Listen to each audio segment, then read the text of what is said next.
Market ಲಾಭ ಹಾಕಿದ್ರೆ ಉದ್ಯೋಗ ಮಾಡ್ತಾರೆ ನಮ್ಮ ಯುವಕರು.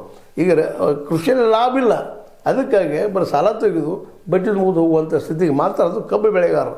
ಉಳಿದವ್ರು ಇಂಥ ಲಾಭ ಇಲ್ಲ.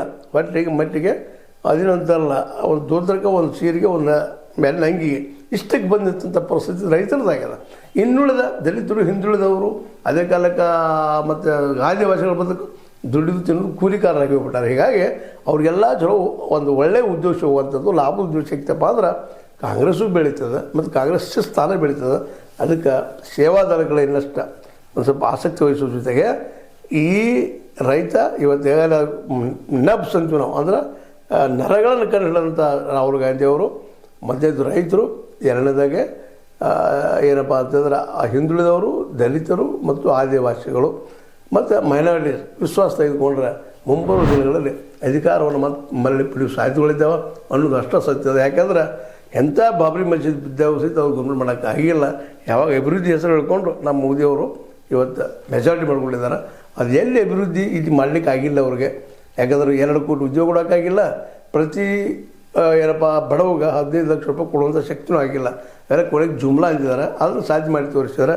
ಜೊತೆಗೆ ಎಲ್ಲರೂ ಉದ್ಯೋಗ ಒದಗಿಸಿದ್ರೆ, ಕೃಷಿಗೆ ಮಾರ್ಕೆಟ್ ಕೊಟ್ಟರೆ ಮೋಸ್ಟ್ಲಿ ಕಾಂಗ್ರೆಸ್ಸು ಬೆಳೀತದೆ, ಗಾಂಧೀಜಿಯವರು ಬೆಳೀತಾರೆ, ಜೊತೆಗೆ ಕಾಂಗ್ರೆಸ್ ಉಳಿತದೆ.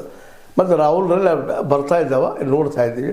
ಇಲ್ಲ ಆದರೆ ಇದು ಇಬ್ಬಾಗ ಆಗೋ ಸಾಧ್ಯತೆ ಇಲ್ಲ ಅನ್ನೋದು ಅನ್ನೋಕ್ಕೆ ಆಗುವುದಿಲ್ಲ. ಯಾಕಂದ್ರೆ ಇನ್ನೊಂದಿಷ್ಟು ಜನ ಉಳಿದಿದ್ದಾರೆ, ಅವರು ಹೋಗೋ ಸಾಧ್ಯತೆಗಳಿದ್ದಾವೆ BJPಗೆ ಅನ್ನುವಂಥ ಮಾತುಗಳು ಕೇಳಿ ಬರ್ತಾ ಇದ್ದಾವೆ. ಅದರ ದಿಗ್ವಿಜಯ್ ಸಿಂಗ್ ಆಗಿರ್ಬೋದು, ಶಶಿ ತರೂರ್ ಅವರಾಗಿರ್ಬೋದು, 2 ಕಡೆ ಕಾರಣ ನಿಂತಿದ್ದಾರೆ. ಅವರು ಯಾಕಡೆ ಹೋಗ್ತಾರೆ ಗೊತ್ತಿಲ್ಲ, ಸಮಯ ಬಂದಾಗ ಚೇಂಜ್ ಆಗ್ಬೋದು ಅಂತ ಕೂಡ. ಈ ನೆಲೆಯಲ್ಲಿ ನಾವು ಇವೆಲ್ಲ ವಿಚಾರ ಹೇಳಬೇಕಾಗಿದೆ. ಹೌದು, ಕಾಂಗ್ರೆಸ್ ಸಿದ್ಧಾಂತ, ಹೌದು ಸಿದ್ಧಾಂತ ಸರಿ ಅದ. ಅದೇ ಕಾಲಕ್ಕೆ RSS ಅವರು ಸಿದ್ಧಾಂತದ ಅವ್ರಿಗೆ ಸರಿ ಅದ.